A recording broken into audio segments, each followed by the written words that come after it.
So we began this sermon series last week entitled Love One. And the challenge for us was to go out and to love one person every day. And this is something that we ought to do as we follow in the footsteps of Jesus, who he set us this ultimate example, and he gave us this great challenge. When he said, we ought to love others, he said to us, you need to go love one another as I have loved you. And then he offered after that this incredible statement. He said, and this is how other people would know that you're a follower of mine, a disciple of mine. Not by how you vote, not by what church you go to, not by which tenets of the Christian faith that you attach yourself to, not by the particularities of the different ministries that you're a part of. People will know you're a disciple of mine by the way you love one another. And so the challenge for us then was to go out and to love others.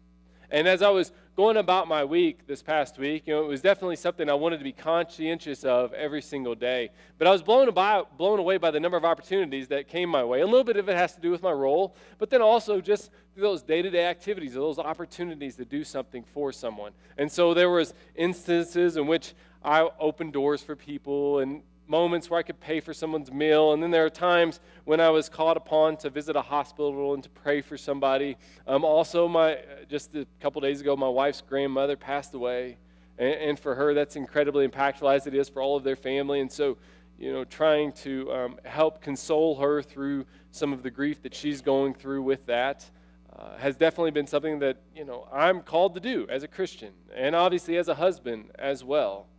And as I was thinking about that just for myself, though, that means there are dozens of opportunities that I was mindful of to truly love someone else the way that Christ has loved us. And within our church, that means that there will be thousands, tens of thousands of opportunities to go out and to love other people. And if we can truly grab a hold of this love one, man, lives can be changed. Families are changed. Communities are changed when we do that. But society would tell us that we won't. Not just people in the church, but just people in general in the world. It's been noted that now more than ever, our culture has become narcissistic beyond what it's ever been, and really probably the history of humanity. There was a study that was done, began in the 1970s. It was completed in 2014 of college students. And they would simply give these college students the same 20 or 30 questions to answer. And they were evaluating how the college students perceived themselves. And in 2014, after I guess it was almost 40 years of administering the same questionnaire to these college students, they came to find that they were blown away actually by the narcissism that began to become more and more apparent with the answers that were being submitted back. In fact, our narcissism over the last 40 years, as they would say, our self-focus, self-interest has increased by 70%. And when you're focused on yourself, it becomes incredibly difficult to love others. The Bible verse in Psalm chapter 36, verses 1 through 4, I think describes this very well.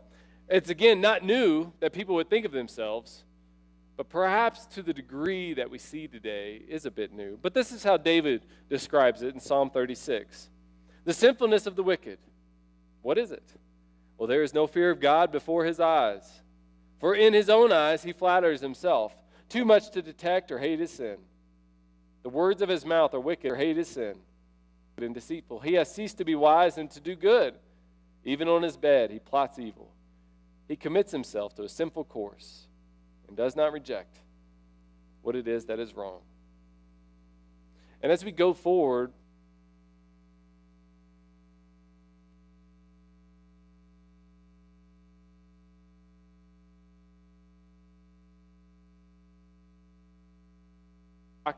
one sociologist who is a doctor, he described this as competing desires. That if you have it all, if you have anything inside of you that wants to love other people, if you set that out as a goal, but your real focus is achieving, you're going to have these competing desires that are going to keep you from doing that. This is how he described it. I'll read his quote to you. In his book, The Forgotten Art of Love. Goals linked to my desired position in society also strongly influence my mind's activities. Okay, so whatever it is that you want to do, that you want other people to make note of about yourself, Whether maybe it's you're married, maybe it's you have children, maybe it's you have a job, maybe it's your house, maybe it's your car, whatever that is, the vacations you take, it's going to affect the way you think. For example, if I consciously or subconsciously believe my worth as a person is closely linked to me holding a prominent status, e.g., example, distinguished by material wealth or power, much of my mind's energy is going to be devoted to this goal for a long time, if not for all of my life. When there are competing interests, like spending time with loved ones, it comes down to what your priorities are. The greater my need for external affirmation and validation is, the more my mind will be preoccupied with it, and the harder it is for me to dedicate effort and time to love. If I have very little need to externally affirm my perception of self-worth, my mind is freer to concentrate on love. His point is that the more that we are focused upon ourselves and achieving whatever it is that we want to achieve about ourselves, the less time there will be to love others. And this guy, he's just boiling it down to your families, like your loved ones, your parents and your children and your spouses. He's not even considering the going beyond that to other people, like what we're challenging you to do. And he's just saying, the more we get preoccupied with this, the harder it is going to be for us to love other people. Here's a scale that a picture of a scale that I think illustrates this quote well. If you want to love, the love has to be greater in your life than yourself. And otherwise, this won't happen. And so, as I said earlier in the prayer, we ought to love because God first loved us. He took the initiative. It wasn't that we had to earn his love. Instead, he demonstrated love to us in his Son. And because of that, we ought to be motivated and inspired to go forth and to then love others. If we simply try to discipline ourselves, then we'll just end up as frustrated as maybe we've ever been. And so what is this love meant to look like? How do we love one? What does love one exactly mean for us? Well, I'm going to take you to a passage of Scripture. It's found in 1 Corinthians chapter 13. This is a verse of Scripture that some of you have probably heard read at a wedding. Maybe you even had it read at your wedding. But it's here that we're going to break it down, and then we're really going to see the practical ways that we can love others. In 1 Corinthians chapter 4, we're going to read the first part of verse 4. Love is patient. Love is patient. How many of you here could do better with patience? Yes. Number one, love one. If you're going to love one, you can love one by being patient and not aggravated with others. And this is something that I know that for myself, it's something I struggle with. As I look at other people, as I look at friends, family member, any kind of people I interact with, there can be a bit of aggravation there that they aren't quite making the progress I want them to make, or they're not doing what it is that I would like them to do. For example, I was loading my children up recently into the car. And as I was getting them into the car, I had literally just gotten them, corralled them into this car of ours. And then one of them steps forward and says, well, I have to go to the bathroom. Yo, you mean the bathroom that I just told you to go to 2 seconds ago before you got in the car? That bathroom? Oh, yeah, but I didn't have to go then. And then, so I'm like, okay, well, we can make this work. That's fine. I just need to make sure the others are strapped into their harnesses. But then the other one steps forward and says, well, but I need my water bottle. Oh, you mean the water bottle I told you to get 3 seconds ago? That water bottle? And then as all this happened, then there's the other one that has her goldfish, and then she's starting to get distracted and is looking around, and then sure enough, one of the others smacks her, knocks the goldfish into the car. She's crying, and the goldfish are on the ground. And then as they're starting to meander through the car and out into the house, they're smashing the goldfish into the car. And then the littlest one is completely oblivious to all of this. But the one thing that she does know is that the car is not moving. And she does not the one thing that she hates in life, if there's anything that she hates in life, is to be in a car that is not moving. And so then she's crying, and then here I am. I'm as aggravated as it possibly gets in that particular moment. But the reality is one of the greatest ways that we can show love is to offer someone patience as they're working through situations, as they're working through challenges, as they're working through things that maybe don't come as naturally or as easily as they do to you. That's what God has done with all of us. In 2 Peter chapter 3, verse 9, I'll read this verse to you. The Lord is not slow in keeping his promises, as some understand slowness. He is patient.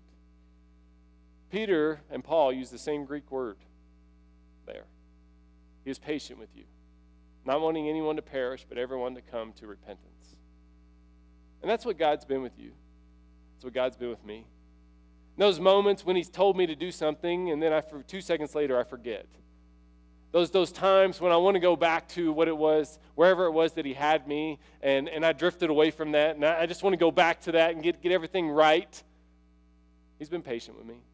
Those times when I've dropped the goldfish and I've smashed them into the carpet and I've made the mess of my life, he's been patient with me, not wanting to ever treat me as my sins truly deserve, and instead always desiring to restore me. And as he's been patient with us, as he's been patient with you, we ought to be patient with others. Maybe one of the first ways that you can go out of here and love someone is by simply desiring to be patient with them. 1 Corinthians 13, it then goes on, and the next 3 words are, love is kind. These few verses, they really offer us this wonderful definition of what love actually is, what it isn't. But secondly, love is kind. Love one. You can love one by being kind, not harsh. There was a woman I was in line with, or should I say I walked up in line behind a few years back. It was around Christmas time, December. The line was a bit long. I knew this woman. She was older than me. She was in her 50s. She was a very respected member of her church. But I was blown away by how it is that she responded to an incident that would take place as we were standing in this line. A man not really seeing where the line went. It wasn't obvious, honestly, where the line was going because it was long and we were kind of meandering down through some aisles. And so he just didn't see the direction the line went in. But she was absolutely convinced otherwise. And so he walks up to the front of the line. He cuts all of us. But she was not going to have it. She was not going to have it. And so she went up to the front of the line, she tapped him on his shoulder, and she said, "Sir, the back of the line is back there. It is not up here. You're cutting in front of all of us." And then she began to just keep on going and going and going. And then she came back, and she stood by me. She stood by me. I'm like, I don't know you. I don't know you. I cannot believe you just did what you did. I don't know I think you're a Christian, but there's something to be said for being kind. There's something to be said for softening our approach to people when they do things. Maybe they realize it, maybe they don't. She was convinced. He knew exactly what he was doing. I wasn't, but it didn't matter. She sure could have made a bigger difference if she would have gone to him and said, "Sir, I'm sorry. I know you probably didn't see it. This line's off over here, but could you, there's a lot of people that have been waiting for a while. Could you go on? Could you come back with me? I'll show you where the line ends," she might have said. It goes a long way whenever we're willing to take a more kind approach. In the early church, that's what the church was known for. I have a quote here from the bishop of Alexandria in the 3rd century, Dionysius. He said these words as plagues had broken out throughout the world, or throughout Europe, the known world of this day. And what's interesting is how Dionysius, he points out that the reason that Christianity was so distinct from other peoples of this time was because of their kindness. He says this, "Most of our brethren were unsparing in their love and kindness. They held fast to each other and visited the sick fearlessly, ministering to them continually, serving them in Christ. And many who cared for the sick and gave strength to others died themselves. But with the heathen, everything was quite otherwise. They deserted those who began to be sick and fled from their deserted friends, and they cast them out into streets when they were half dead and left their dead like refuse, completely unburied." That was a glorious time for the church. There was still persecution that took place, but when people saw that kind of kindness, when people saw that heart and that love for others, the church was absolutely contagious. It was irresistible. It And I would say that maybe for many of us, myself included, if we were put into that kind of a situation, I don't know if I would have that kind of love for others. And while it's a bit unrealistic to ask for a situation like that, we have to understand that it's that kind of love that draws people into Christ, that helps them to believe. And many of you have loved ones that you are praying for to believe in Jesus. You have people like your neighbors and your coworkers who you would do anything to have them come to have the faith that you have, the experience that you have. It starts with the love that you demonstrate to them. Verse 3, or going on in verse 4, the third part of it. And love, it does not envy. The opposite of envy is celebration. It's when you can look at somebody and you can celebrate the good that is happening in their lives, whatever it may be. And so here's what love is. It's to loving one. Love one by being celebratory, not envious.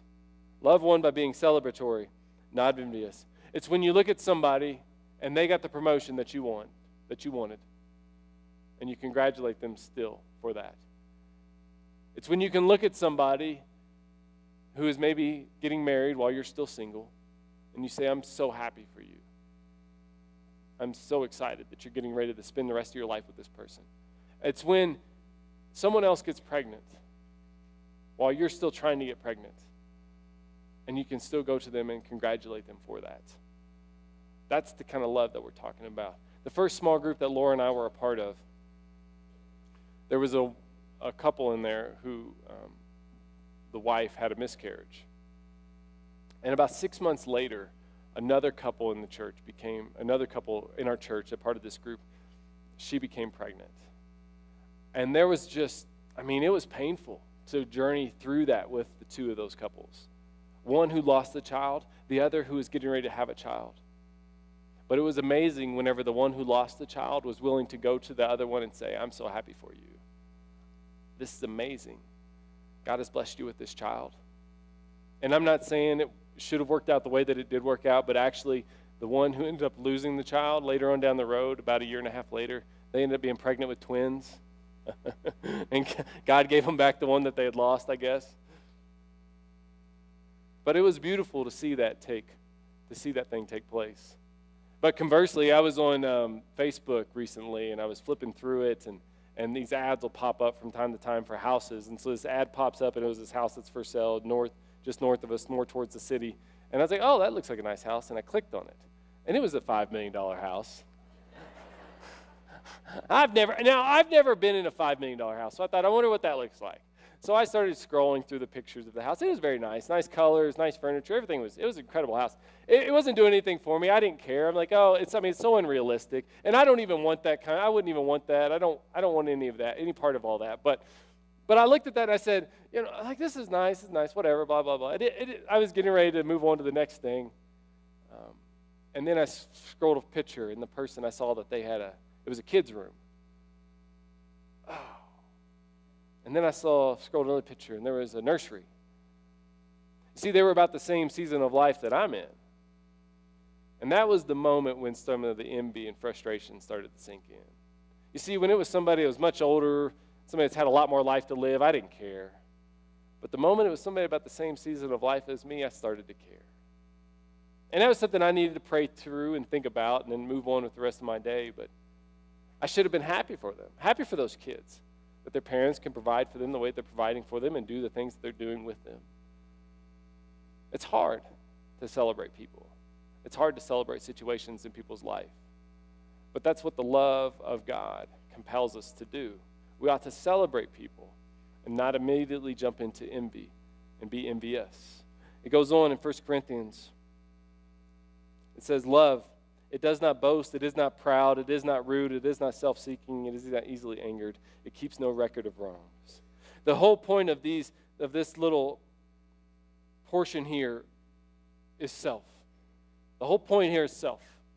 And loving one, here's what it's going to require of you. If you're going to truly love other people, love one, it means that you're going to be selfless and not self-focused. You're going to forget self, like Jesus said, take up your cross, die to yourself kind of stuff. And you're going to focus on other people. As I was doing some research, I had a moment where I came across where this whole concept of narcissism came from. There's a Greek god named Narcissus. He's actually the son of a god. I have a picture of him right here.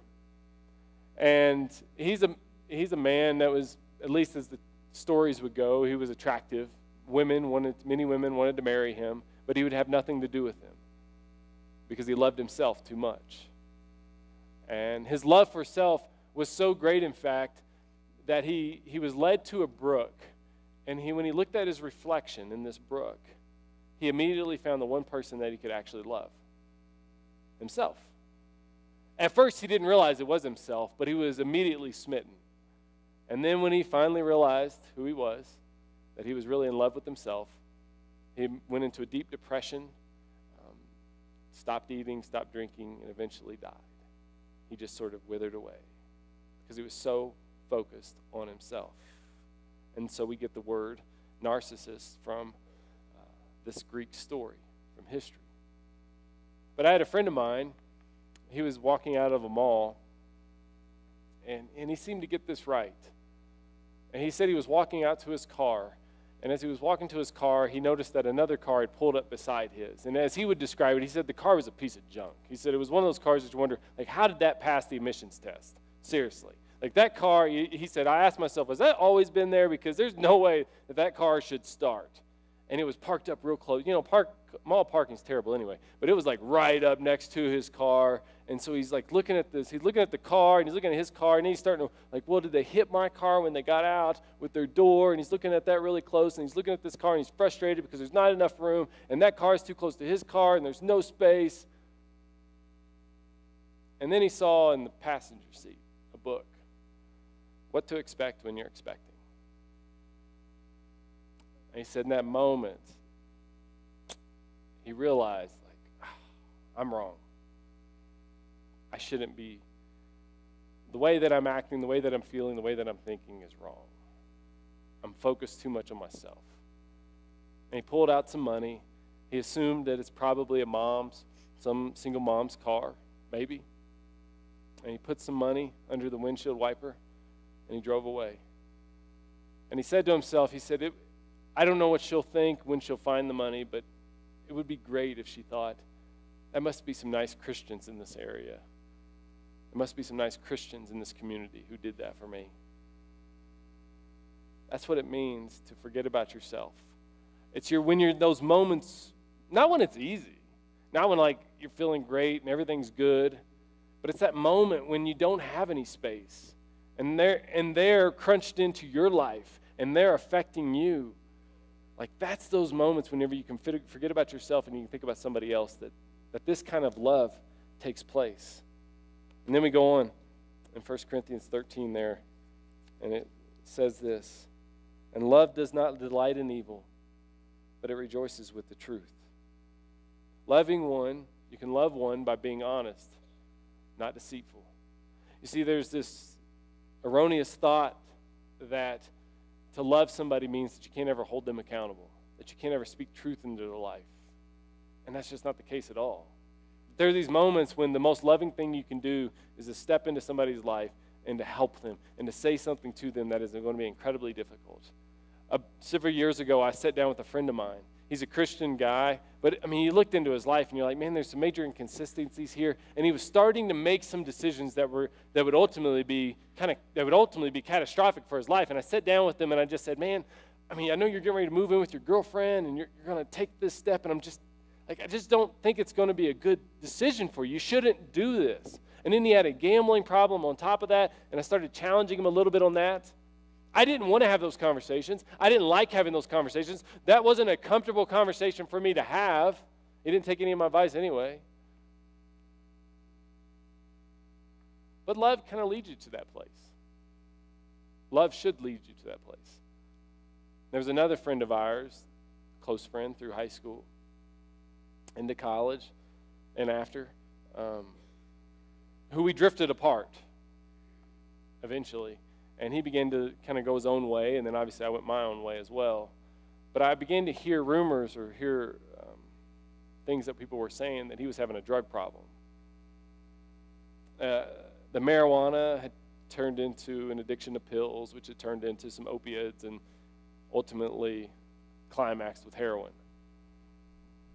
When I was overseeing his funeral, I thought to myself, I really wish I would have sat down and had that kind of a conversation with him, to speak truth into his life. I don't know if my conversation would have made any difference, but if several of us could have had that kind of a conversation with him, maybe he wouldn't have ended up overdosing like he did. That's what this verse means when it tells you that love, it does not delight in evil. That's what it means when it says it doesn't delight in evil, but it rejoices with the truth. Verse 7, it always protects, always trusts, always hopes, always perseveres. Love never fails. You know what it is? It's positive. You can love one by just being positive and not negative.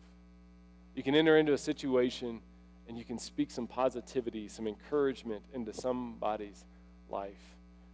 I was at a hospital recently, and this individual was going through a rather involved and invasive surgery. There was a 10% chance that they might not make it. Now, did I go into that room saying, well, you got a 90% chance of making this, but then there's this 10% shot over here that you may not. So you got all your affairs in order? No. I went in there and I said, you know what, it's going to be great. You're going to be fine. Everything's going to be okay. I'm going to see you in a couple of hours, and you're going to be feeling better than you ever have felt. Because, you know what, most likely that's what was going to happen. And in that particular moment, that individual didn't need somebody else saying anything that was even slightly negative. They needed somebody to speak encouragement into their life. And that's exactly what happened. It worked out great. She was fine.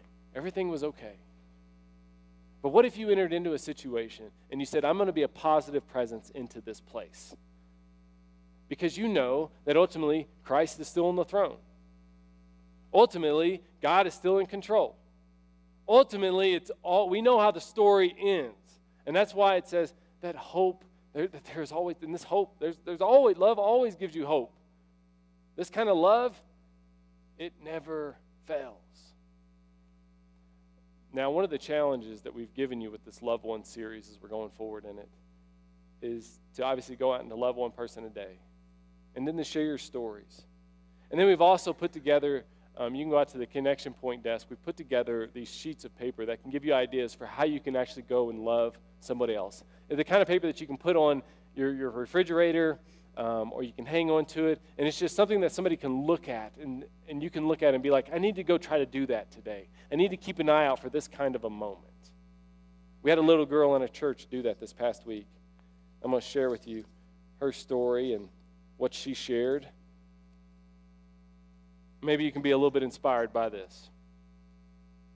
And this is her mother who shared the story with us. My daughter's lunch account needed to be filled quicker than it usually lasts these past few times. I went to her, I asked her about this, and I found out that for quite some time she has been supplementing a friend's lunch with her own lunch account so that her friend doesn't feel different. The student's own lunch account only buys the main meal since she's in foster care. My daughter has been allowing this friend to buy items from her snack cart so that she doesn't feel different from all the other students. She just took advantage of that moment to love a friend, to love someone else the way that Christ has loved her. And you can do that. And I'll tell you, the society, the world, it needs that. It needs that from us more now than ever. And it's when we get that right that we can make this place truly a place that's irresistible. Let's pray. We'll wrap up. Thank you, Father, for the love again that you've showed us, that you took the initiative to give us in your Son. Lord, may that be the love that inspires us to go forth, to be kind, to celebrate others, to be patient. God, to speak a positive word into somebody's life, to give as you've given us. In Christ's name, amen.